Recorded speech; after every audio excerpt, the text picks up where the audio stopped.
ರೈತರ ಬಗರ್ ಹುಕುಂ ಭೂಮಿ ಕನಸು ಭಗ್ನಗೊಂಡಿದೆ. ಬರೋಬ್ಬರಿ 96% ಅರ್ಜಿಗಳು ಇದೀಗ ತಿರಸ್ಕೃತಗೊಂಡಿರುವಂತದ್ದು. ಬರೋಬ್ಬರಿ 17,568 ರೈತ ಕುಟುಂಬದ ಭವಿಷ್ಯ ಅತಂತ್ರಗೊಂಡಿದೆ. ಇದರಲ್ಲಿ ಬೆಳಗಾವಿ ರೈತರ ಬಗರ್ ಹುಕುಂ ಭೂಮಿ ಕನಸು ಭಗ್ನ. ಬರೋಬ್ಬರಿ 96% ಅರ್ಜಿಗಳು ತಿರಸ್ಕೃತಗೊಂಡಿದೆ. ಬರೋಬ್ಬರಿ 17,568 ರೈತ ಕುಟುಂಬದ ಭವಿಷ್ಯ ಅತಂತ್ರ. ಅಕ್ರಮ ಸಕ್ರಮ ಯೋಜನೆಯಡಿ ಅರ್ಜಿಗಳು ಸಲ್ಲಿಕೆ. 96% ಅರ್ಜಿಗಳು ತಿರಸ್ಕೃತಗೊಂಡಿದೆ. ಸಾಗುವಳಿ ಮಾಡುತ್ತಿದ್ದರೂ ಪೂರಕ ದಾಖಲೆಗಳ ಕೊರತೆ. ಸಾವಿರಾರು ರೈತರ ಭವಿಷ್ಯ ಇದೀಗ ಅತಂತ್ರಗೊಂಡಿದೆ.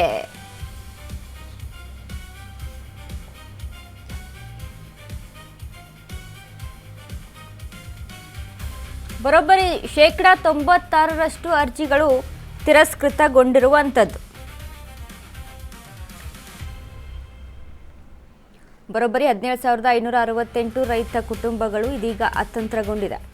ಅಕ್ರಮ ಸಕ್ರಮ ಯೋಜನೆಯಡಿ ಅರ್ಜಿಗಳನ್ನ ಸಲ್ಲಿಕೆ ಮಾಡಲಾಗಿದೆ. 96% ಅರ್ಜಿಗಳು ತಿರಸ್ಕೃತಗೊಂಡಿರುವಂಥದ್ದು. ಬಕರ್ ಹುಕುಂ ಕನಸು ಏನು ರೈತರ ಕನಸು ಏನಿದೆ ಇದೀಗ ಅದಕ್ಕೆ ಒಂದು ರೀತಿಯಾಗಿ ನೀರು ಸುರಿದಂತ ಆಗಿದೆ. ಸಾಗುವಳಿ ಮಾಡ್ತಿದ್ದರೂ ಕೂಡ ಪೂರಕವಾಗಿ ಸಿಗ್ತಾ ಇರಲಿಲ್ಲ. ಇನ್ನು ಸಾವಿರಾರು ರೈತರ ಭವಿಷ್ಯ ಇದರಿಂದ ಅತಂತ್ರಗೊಂಡಿರುವಂಥದ್ದು.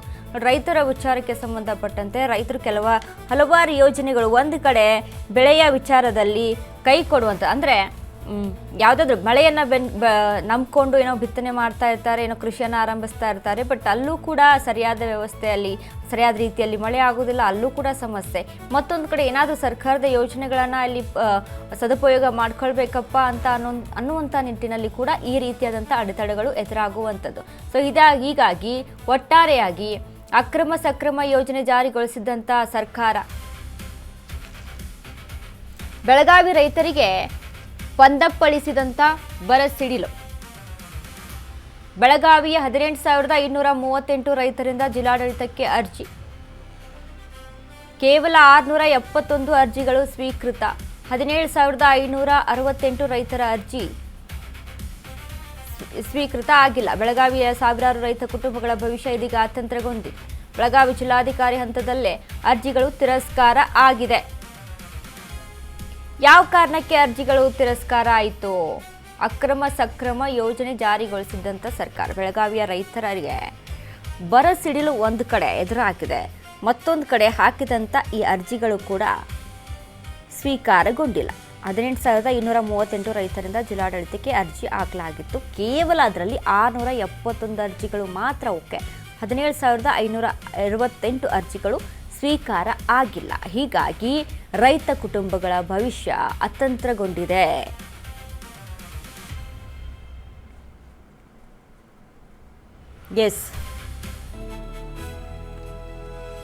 ಬೆಳಗಾವಿ ಹುಕ್ಕೇರಿಗಳಿಂದ ಹೆಚ್ಚು ಬಗರ್ ಹುಕುಂ ಅರ್ಜಿಯನ್ನು ಸಲ್ಲಿಕೆ ಮಾಡಲಾಗಿತ್ತು. ಬಹುತೇಕ ಅರ್ಜಿಗಳ ರೈತರ ವಯಸ್ಸು ಕಡಿಮೆ ಇರುವುದು ಕೂಡ ಇದರಲ್ಲಿ ಕಂಡುಬಂದಿದೆ. ಇನ್ನು ಗುಂಡು ತೋಪು ದೇವರ ಕಾಡು ಸಾರ್ವಜನಿಕರ ಉದ್ದೇಶ ಬಫರ್ ಝೋನ್ನಲ್ಲಿ ಭೂಮಿ ಇರುವ ಕಾರಣಕ್ಕೆ ತಿರಸ್ಕೃತಗೊಂಡಿದೆ. ಕೆಲವು ಕಡೆ 2021-21ನೇ ಸಾಲಿನ ನಂತರ ಸಾಗುವಳಿ ಆರಂಭ. ಸಾಗುವಳಿ ಪುರಾವೆಗಳು ಇಲ್ಲದಿರುವುದು ಕೂಡ ತಿರಸ್ಕಾರಕ್ಕೆ ಕಾರಣ.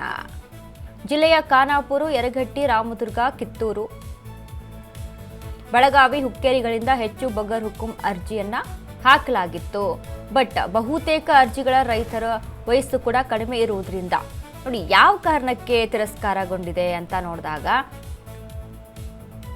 ಸಮಸ್ಯೆಗಳು, ಡಾಕ್ಯುಮೆಂಟೇಷನ್ ಸಮಸ್ಯೆ, ಒಂದು ಕಡೆ ಬಫರ್ ಝೋನ್ನಲ್ಲಿ ಭೂಮಿ ಇದೆ ಅನ್ನುವಂಥ ಕಾರಣಕ್ಕೆ, ಮತ್ತೊಂದು ಕಡೆ ಸಾಗುವಳಿ ಅಂತ ಅಂದರೆ 2021-21ನೇ ಸಾಲಿನ ನಂತರ ಸಾಗುವಳಿ ಆರಂಭ ಆಗಿರೋದ್ರಿಂದ ಅದಿನ್ನೂ ಕೂಡ ಸರಿಯಾದ ಡಾಕ್ಯುಮೆಂಟೇಷನ್ ಇಲ್ಲದೆ ಇರುವಂಥ ಕಾರಣದಿಂದಾಗಿ, ಇನ್ನು ಮತ್ತೊಂದು ಕಡೆ ಏಜಿನ ಅಂತರ, ವಯಸ್ಸಿನ ಅಂತರ ಇರೋದ್ರಿಂದ ಕಾರಣದಿಂದಾಗಿ, ಹೀಗೆ ಒಂದಿಷ್ಟು ಡಾಕ್ಯುಮೆಂಟೇಷನ್ ಕಾರಣಗಳಿಂದಾಗಿ ಅಲ್ಲಿ ಅರ್ಜಿಗಳು ತಿರಸ್ಕಾರಗೊಂಡಿದೆ. ಸೊ ಹಾಗಾಗಿ ಇವುಗಳನ್ನೆಲ್ಲ ಸರಿಪಡಿಸ್ಕೊಂಡು ರೈತರು ಮತ್ತೆ ಅರ್ಜಿಯನ್ನು ಹಾಕ್ಬೋದು, ಅವಕಾಶ ಇರುತ್ತೆ. ಬಟ್ ಏನು ಅಂತ ಅಂದಾಗ ಈಗ ಆಲ್ರೆಡಿ ಹಾಕಿರುತ್ತೆ ನೋಡಿ, ಒಟ್ಟಾರೆಯಾಗಿ 18,000 ಚಿಲ್ಲರೆ ಅರ್ಜಿಗಳು ಹೋಗಿರುವಂಥದ್ದು. ಅದರ ಮೇಲೆ ಕೇವಲ 671 ಮಾತ್ರ ಇಲ್ಲಿ ಸ್ವೀಕಾರವನ್ನು ಮಾಡಲಾಗಿದೆ. ಮಿಕ್ಕಿರುವಂಥದ್ದೆಲ್ಲ ಅಲ್ಲಿ ಸ್ವೀಕಾರಗೊಂಡಿಲ್ಲ. ಅಂದರೆ ಈಗ ರೈತರು ಕೆಲವೊಂದು ಕಡೆ ಈಗ ಈಗ ಈ ಹಳ್ಳಿಗಳಲ್ಲಿ ರೈತರು ಏನು ಮಾಡ್ತಿರ್ತಾರೆ, ಬಿತ್ತನೆ ಮಾಡಬೇಕು, ಬೆಳೆ ತೆಗಿಬೇಕು, ಅದನ್ನು ಸೇಲ್ ಮಾಡಬೇಕು, ಅಲ್ಲಿ ಲಾಭ ತೆಗೆದುಕೊಳ್ಬೇಕು. ಇಷ್ಟರಲ್ಲಿ ಡಾಕ್ಯುಮೆಂಟೇಷನ್ ಅಂತ ಬಂದಾಗ ಸರಿಯಾದ ರೀತಿಯಾದಂಥ ವ್ಯವಸ್ಥೆಯನ್ನು ಮಾಡ್ಕೊಂಡಿರೋದಿಲ್ಲ ಎಷ್ಟೋ ರೈತರು. ಅಜ್ಜ ಹಾಕಿದ ಆಲದ ಮರ ಅನ್ನುವಂಥ ರೀತಿಯಲ್ಲಿ ಕೃಷಿ ಮಾಡಬೇಕು, ಕೃಷಿಯನ್ನು ಮಾಡ್ಕೊಂಡು ಹೋಗ್ತಾ ಇರ್ತಾರೆ. ಬಟ್ ಅಲ್ಲಿ ಈ ಹಿಂದೆ ಏನು ಈ ರೂಲ್ಸ್ಗಳು ದಿನಕ್ಕೊಂದು ನಿಯಮಗಳು ರೂಲ್ಸ್ಗಳು ಜಾರಿ ಆಗ್ತಾ ಇರುತ್ತೆ. ಅದ್ರ ತಕ್ಕಂಗೆ ಇಲ್ಲಿ ಎಷ್ಟೋ ರೈತರು ಅಲ್ಲಿ ಮುಂದೋಗೋದಕ್ಕೆ ಸಾಧ್ಯ ಆಗೋದಿಲ್ಲ. ಸೊ ಹಾಗಾಗಿ ಇಲ್ಲಿ ಎಷ್ಟೋ ಕಾರಣದಿಂದಾಗಿ ಸರಿಯಾದ ಡಾಕ್ಯುಮೆಂಟೇಷನ್ಗಳು ಇಲ್ಲದೆ ಇರುವಂಥ ಕಾರಣದಿಂದಾಗಿ ಈ ರೀತಿಯಾಗಿ ರೈತರಿಗೆ ಹೊಡೆತ ಬೀಳುತ್ತೆ. ಯಾವುದೋ ಒಂದು ಅರ್ಜಿಯನ್ನು ಹಾಕಬೇಕು ಅಂತ ಅಂದಾಗ, ಈಗ ನೋಡಿ ಬೆಳೆ ವಿಮೆ ವಿಚಾರಕ್ಕೆ ನಾವು ಮಾತನಾಡೋದಾದರೆ ಕ್ರಾಪ್ ಇನ್ಶೂರೆನ್ಸಲ್ಲಿ ಮೊಬೈಲಲ್ಲೂ ಕೂಡ ಅದನ್ನು ಅರ್ಜಿ ಹಾಕ್ಬೋದು, ಬಟ್ ಅದು ಗೊತ್ತಾಗಿರೋದಿಲ್ಲ ರೈತರಿಗೆ. ಸೊ ಹೀಗಾಗಿ ಹಲವಾರು ಸಮಸ್ಯೆಗಳನ್ನ ಎದುರಿಸ್ತಾರೆ.